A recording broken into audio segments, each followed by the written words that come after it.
Right, so in today's video, we're back on this lawn, and if you've been on this channel for a while, you'll know that we've been on this lawn a few times so far this year. But today, what we are going to do is a full renovation on this space. We're going to be scalping it low, we're going to get some seed down as well, and then fingers crossed in the next few weeks we've got a really boss looking lawn. A little bit later this renovation than we'd ideally would have liked to. It'd been boss if we could have done this right at the start of May, but with the heat that we've had, it just wasn't feasible. But yeah, less waffling, let's get straight on with it. The first thing we're going to do is get the lawnmower. I'm going to cut it on the lowest set. I'm going to scalp it, we're going to stress it out a little bit, but the idea behind the scalp is if we cut it nice and short, it's going to mean that the existing grass will take a little bit longer to recover, giving the new seeds a chance to germinate and establish.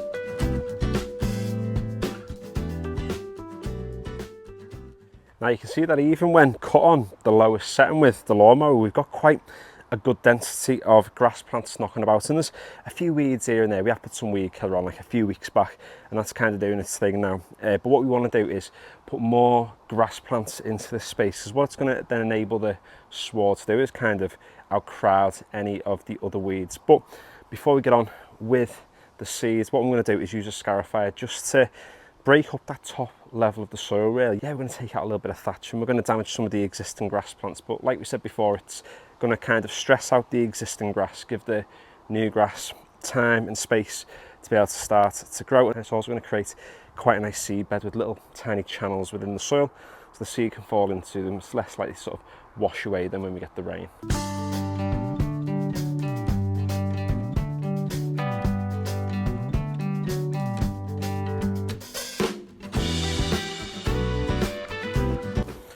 Now, I stupidly forgot to bring the leaf rake, so I'm going to have to use the lawnmower as a bit of a hoover to get up all the debris, all the thatch, all the dead grass that we've ripped up.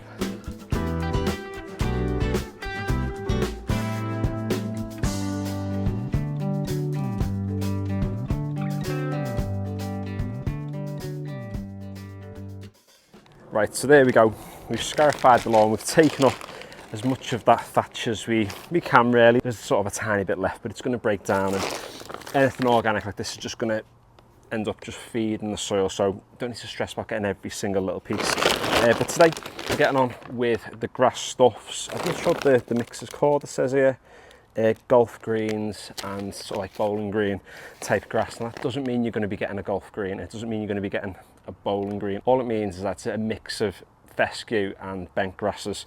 Now with this particular mix, it's got two different types of fescue mix, which makes up about 90% of the bag, and then it's got 10% bent grass. And if we just take a sort of a handful of it now and have a little look, let's just get in close and sort of look what we're working with. You can see the majority is these bigger seeds, which is the fescue, whereas these little tiny fellas, these little microscopic looking dudes here, those ones, they're the bent grass seeds. Now really it's the bent grasses which are going to enable sort of this grass type to creep really well. The fescue ones still they'll creep across, but the fescue takes a little bit longer to creep around your lawn. However, the bent grass is what's going to be making this lawn kind of more sustainable. It's going to be able to sort of recover more on its own, and there's a bit of a misconception that if you go with bent fescue you're going to end up with more sort of disease and things in your lawn.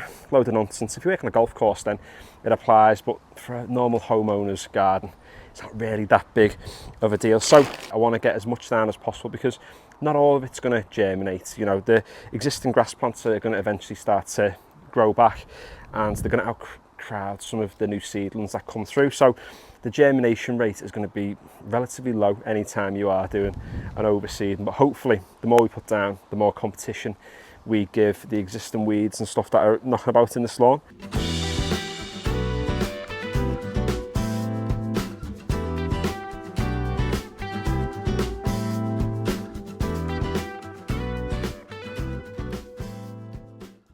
Right, so there we go, the seed has gone down, and the last thing we've just got to do now is just top dress the lawn. So what the top dressing is going to do is first it's just going to cover the seeds, preventing any of the birds from trying to take it, or prevent them from taking as much as They would if you were to just leave it as is now, because you can just grow grass without covering it at all. But you know, protect it as much as we can from birds and things. But really, the main reason why we're getting on with the top dressing is it's going to help the seed to stay moist, because it's not about watering your lawn deeply to get it to germinate. It's just about keeping it moist. And the compost that we're going to put down today as the top dressing is going to be able to retain quite a lot of moisture. It's just going to mean that we're going to get a much higher rate of germination. So going with the clover compost, it's just a multi-purpose compost. I mean, anything like this will do as a top dressing.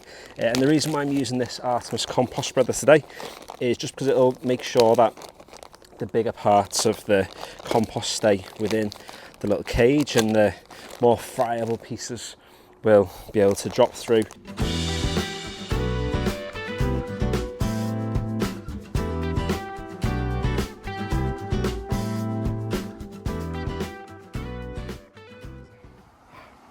Right, so there we go. It's been 3 weeks now since we did the renovation on this space, since we scarified it, overseeded it and top dressed it with that compost. And if we just have a bit of a nosy around the lawn now, you can see that it's looking really lush.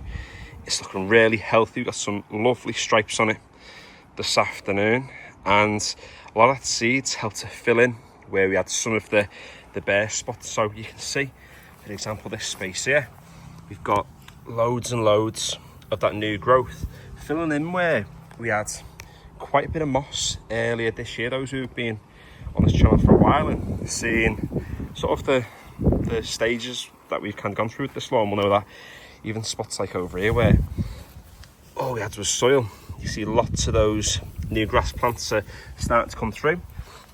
They're going to start to fill in all of those spaces. And what we've got to remember is that we've not done loads and loads to this lawn. The only things we have done is give it a feed with liquid iron, and that was to dehydrate the moss earlier this year and deal with those problems, which we absolutely did do. I got on with a little bit of weed-all. Didn't film the weed-all, but you can see that again. I say the test of a quality lawn is to get right in over the top of the sward. You can't see any weeds whatsoever. Now you can actually, because there's one there. Okay, there's one here.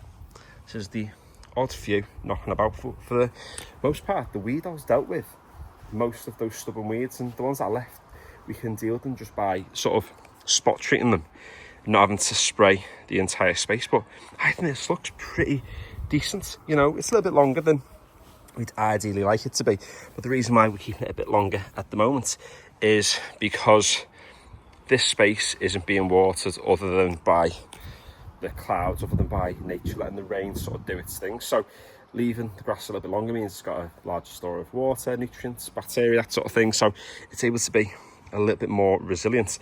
This fella has been on his holidays for the past 3 weeks, haven't you, mate, since we actually did the overseeding. So it's only been cut with the rotary. That's just been to allow those new grass plants to come through really healthy. And like I said on all the videos I've done on this lawn, this one isn't going to win any awards. It's not here to be kind of like a show lawn, and I'm not managing and maintain it like I would the lawns that I currently have, because I'm cutting them every 2 to 3 days. This one has only had 2 cuts in the past 3 weeks since the renovation, but you can just see how boss it's looking, and it just shows you that you don't need to do a lot to your lawn to get really good results. The only feed this has had this year has been true grass. It's had 2 applications. It had one, I think, March time-ish, early April possibly. It had one when we did the renovation 3 weeks ago, so you're talking, I think it was the end of May, start of June, something like that. So to get a lawn this good, it's had no liquids down it. For most people, this lawn would be good enough. However, if you are sort of a lawn enthusiast and you want to kind of take your lawn to that next level, then head over to my channel, because I've got loads of different videos about how to get your lawn to look even better than what this one currently does now. And if you like what you see, consider subscribing if you haven't already. Like the video if you have enjoyed it, and as ever, the Instagram is Novice Gardener White Tea, the TikTok is Novice Gardener Official, and yeah, results like this just speak for themselves.